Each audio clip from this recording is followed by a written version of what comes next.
Mcluvin News. Now, I did realize when I did talk about the LGBT community and talking about myself being a demisexual, there's one part when I started talking about transgender, the right of those who are claiming themselves and believing in themselves, just like anybody, in the difference of concept of belief to religion.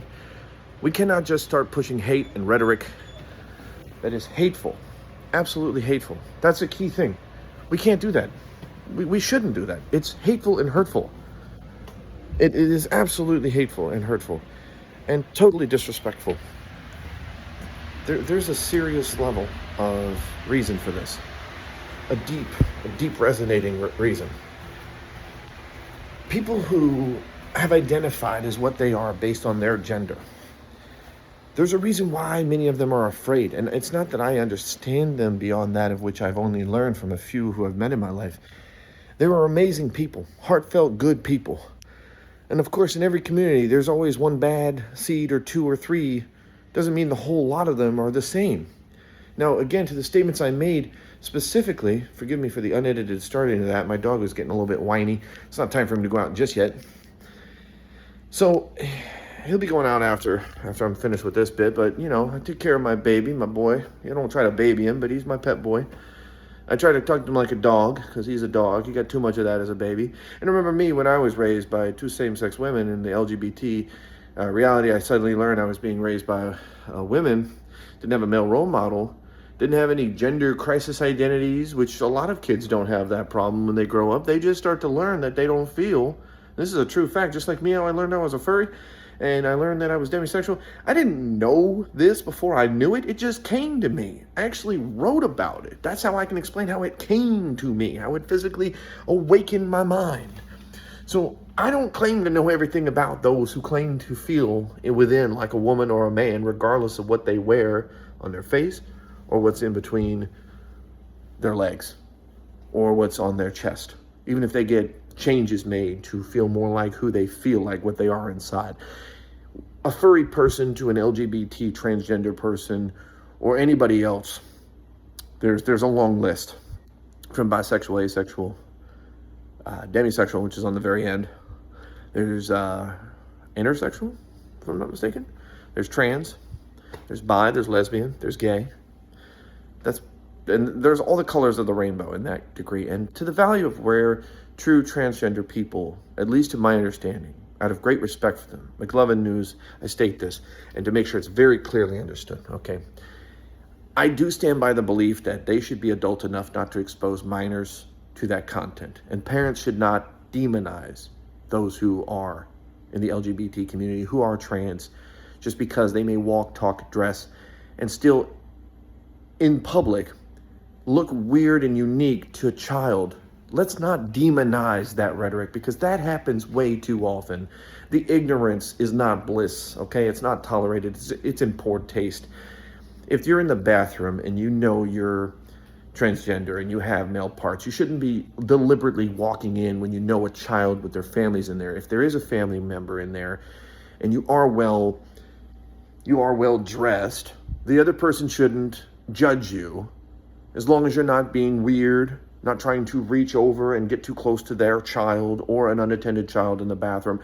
That is my honest belief. But a lot of people have fear because they're thinking, we don't want a grown man dressing up like a woman. That's the common bigoted kind of thinking, which I can understand only for one side, because you don't know the malicious intent of a person's malicious intent and those who would abuse this. So there should be a very strict, open understanding that somebody who is trans should be proud enough to at least do one thing out of integrity, and that's to avoid the risk of the situation of being labeled as somebody who they're not. And that doesn't mean you don't have the right to walk into a unisex bathroom, because that's why those bathrooms even exist. Or let's say you check the family bathroom, no one's in there, and it's a single bathroom stall. Go in there, be your guest. Don't make it a cause of effect to expose that to which women don't want to be also. And on the women's side, I understand this too. Women don't want to be exposed to a man who has body parts. But yet, would you see men getting upset if a man walked in dressed like a woman to the men's bathroom? I don't think so. Or a woman walked in who claimed she was a man and she had women parts, but She didn't think of herself as a man. So you see where the kind of twist comes on here? Yeah, and that's not me trying to sound redneck or hillbilly. I got a little redneck in me. Sure, I was raised on a farm. I worked on a farm. I was around hillbillies that had the most offensive, gesturable things you can imagine. One of the guys' names was Willie, and that's not a joke. His name was Willie. He was a redneck. He was a dirty man, real dirty. He introduced me and one of the other teenage boys on the hay farm when I worked there in Virginia to some porn magazines. Yeah, so, and I wasn't into those like that. I just was like, oh my gosh, there's nudity. I mean, I can remember it, okay? That was my first live reaction as a teenage boy. And that was me who wasn't exposed to TVs. I didn't even have a phone back then. I think I had a flip phone, one of those flip prepaid phones. And I was on AOL, and I went on chat sites, and I talked to girls. And half the girls lied about their ages. And even one mom, I remember when I was sharing a chat with somebody, the girl set me up completely. I didn't do it on purpose. One girl set me up to believe that she was the same age as me, and her mom come to tell me that I need to stop writing letters to her daughter. And I did. That's just me being respectful. That happened a ways back. That was during the time when my mother had died. There's a deep past where I reached out to seek out for friends and connectivity. And anything I ever did online, I promise you one thing, I never went in trying to pretend to be somebody I'm not, or try to talk to girls who were younger than I was. And I would always try to find girls who were trying to remain truthful and tried to be heartfelt, even though I was gullible, to try to tell them what I'd just been through. And then they'd lure me in, and we'd start talking, and I'd kick off, and I'd fall over heels for them because I trusted them and I needed a friend. Since my mother died, a little segment from that, separate from here, and all to you all LGBT, because I was raised around same-sex couple, you all deserve to hear this. Apart from my statements that I claim on the whole rules, if a man should be able to walk into a woman's restroom because women don't like it, and then parents are worried about their kids being exposed, yes, I have the sensitivity to understand that you guys have feelings. All of y'all have feelings, regardless of the title, regardless of pronouns, regardless of whichever. And you know what's funny? I just like with the African-American people who are getting really tired with the whole marginalization of hearing the term black, white, brown, just looking at us and looking at ourselves like Americans, that's fine. If it's primarily, you don't know the person, you don't need to get too personal with them. You just know them as an American. Since I'm going to let myself be known, I'm actually half Italian. I don't know my full ancestry, but I can take the joke when somebody who's black or African-American calls me a cracker. I don't take that offensively, okay? In fact, I've joked about that. Here's a funny joke for you. Because I'm Italian, I would be oregano. So therefore, I'd be oregano cracker. I can laugh about that myself because it's not meant to be racial. It's not meant to be pivotal. But I don't like the label of somebody who doesn't know me calling me that out of disrespect. That's not right. That's something I came up with. And I don't treat others with a sense of ignorance. Now, the indifference comment I meant, that's actually, as I understand the definition, and I do get the indifference comment and definition. I know what that means. That just means you don't have any issue or problem with others. You see everybody equally the same. You don't look at them any differently. And that's the same way a lot of people should be. They should be indifferent to the transgender community because they are still human beings. They are still people. You should know them by their name and how they want to be called, by their first name. And I think a lot of trans people should get on board with this to be more understanding, so people can stop with all this fear and bigoted concern over worrying about the factors of faith and comfort and safety for kids and the mindset because of the misunderstanding of this. I'm not the root person to claim that I know everything on this, as I am just a reporter of fighting for the kids and the cause of the kids. But as a firm believer on the fight for the kids, I definitely don't think that grown people whom have male parts or female parts should be mixing in with a gender mix into a bathroom where there's a family member in there or a child who's underage. It's not about the looks you're getting. It's about the moral of making sure kids, when they're left in there to take care of their business alone, they feel safe and they don't feel weird or uncomfortable because there was a strangely appearanced man or woman, because their parents don't have the maturity or civility to teach them a little bit of empathy for another person who likes to dress up and be the person they feel like they are. They feel proud looking like a woman, and that's the way they want to be. Or she feels proud looking like a man. Or she identifies as a man, so she wears a man's clothes, and she is trying to reflect the man that she feels from within. That's a nicer way to put it. The reflection of what she feels from within, or what he feels from within, to look like a proud, beautiful woman. Now, as for anything else, and maybe that's the best takeaway from this whole part, from this sensitive topic, because I do care about the LGBT community. I realize I'm a part of that, and since I'm in there, I can't just take one side or the other. I don't stand for the bigotry, the hate, the bipolar, the bipolar, I should say, not bipolar people. I love bipolar people. I love the emotions of a bipolar person, the mood, the ups and downs, the anxiety, not for the fact of what they're going through, but for the experience of the empathy that I've learned from the beauty behind these people and the pain and the hardships and the wonderful intellect of what they share. Even a person on their worst day can be at their best, and sometimes on their best they can be at their worst. It's an interesting thing, but they're not always taking care of themselves or hyper-focusing on something. They're self-destructing. They can sometimes be so selfless to another, even in a split-second moment, you'd be quite surprised, or even in yourself, that impact can touch you. I can't say I've always levelly connected with every person who was bipolar, but that doesn't mean I didn't try to get along with them and them to try to get along with me. I've had actually more relationships with people who are bipolar than I've had with people who are not bipolar, and that's fine. It's a thing that's in this country. It's a part of what this world is, not just in America, but around the world as human beings, for our kids to realize that mental health is a factor to keep the etiquette and the appropriate polite manner and open heart and empathy toward others, regardless of the color of their skin, the indifference mentality, thinking of not judging them based on, their religion, the way they may look or dress. Some people are born with disfigurements, and that's something I really do take on a serious note.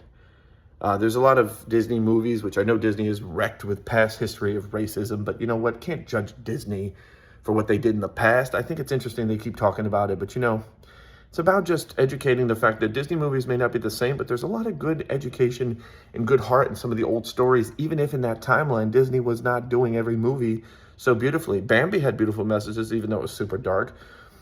Hunchback of Notre Dame had them, even though that movie had some super dark and even some controversial parts to it. And honestly, I could say everybody has a little bit of Hunchback in them. Judge quickly based on the outside of your looks, but deep down inside, you're misunderstood and everyone rejects you, or you feel like you are alone and you're singing out for your one true connection somewhere and you hope to find it. With Bambi, it's like we have our close connection with our family until one day our close bond with that family member is no longer there and we're left alone and we have to fend for ourselves. And that's the story of Bambi in a nutshell, apart from the beautiful connection of all the furry little animals and the important message from Thumper that most people forgot. If you don't have anything nice to say, don't say anything at all. You go back and watch the old animated clip from the Disney movie from Bambi, and that clip will wake up an adult. It will wake up kids. It will make an adult smile and get emotional in their eyes. Every time I rewatch it, it makes me get emotional every time. Just the level of that connectivity. And Beauty and the Beast, the animated classic, is a beautiful story that even the director and even behind that film, from every writing person and cast, devoted every ounce of their being to make that amazing captured French film. The film has been redone so many times, but I still believe that the 1991 classic, if I'm not mistaken, is absolutely spot on. It's spot on. It gets me emotional every time because the Beast was misunderstood. He had made mistakes in his past, and it's all about redeeming from a one mistake. And you got to think about something too. With every person in their life in an individual story, we've all made one mistake. Now, for Trump, he's made lots of mistakes. Those are his dumpster fire. But he's not like the Beast. And a lot of people have been comparing him to the devil, and he's not the devil. And I'm not even religious to even know the difference between the rhetoric there, between the devil and heaven and God. But I'm not going to jump to the conclusion I think it's okay that people monstrously label him as the devil. He is his own problem, as I said before. And to everybody else that I started off about this with the LGBT and the transgender people, remember something. Ignorance is not bliss. You're not any better for not sharing who you are, even if you're afraid to share who you are. And everybody out there that doesn't know an LGBT person, you need to learn that principle. They may not feel comfortable being open, and that's okay. But you should be willing to have an open heart and at least be accepting. If they show themselves to be anything less than good at heart, that's on them. And the same thing with you guys out there who aren't LGBT. How you treat others, how you reflect on them shows the content and the color of your character. And that has always been a testament. And I uphold that. Forgive me for the dryness tickling my throat. Now, I am having one heck of a moment here with the fact that I see a lot of people who will choose what they want to watch and what they don't want to watch. And I'm not thinking I'm better than anybody. Nobody is truly better than anybody. It's the value of what's inside. That's why that cheesy phrase really matters. It's what's inside that counts. And my title of this video will be called, It's What's Inside That Counts. And what you show on the outside, what you reflect, people should be more accepting. And if you're going against that, that's on you. Thanks for watching Mcluvin News. Hold yourself to a higher accountability. Hold others to a higher accountability.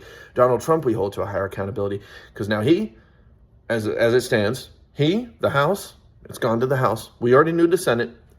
But remember something, polarization and division have been the problem of both political parties, and MAGA is not a fully developed and structured political party yet. It's an ideal that has grown. I'm not against the good side of MAGA and the good people in MAGA, but I am not standing for any nonsense rhetoric and conservative extremism, pushing hate against Muslims, Mexicans, Spanish, Puerto Rican, any ethnicity, any person who walks on this earth and talks and beats, not even animals. There's an accountability for all living things, and we got to hold this administration to a higher standard to protect and serve our country and serve out that highest office in the land and everybody underneath Trump to that level of high regard of accountability. Because truth we must uphold. We must not suppress the freedom of the First Amendment and the speech. And I stand again to say, without the present, there is no future. Thank you for watching Mcluvin News.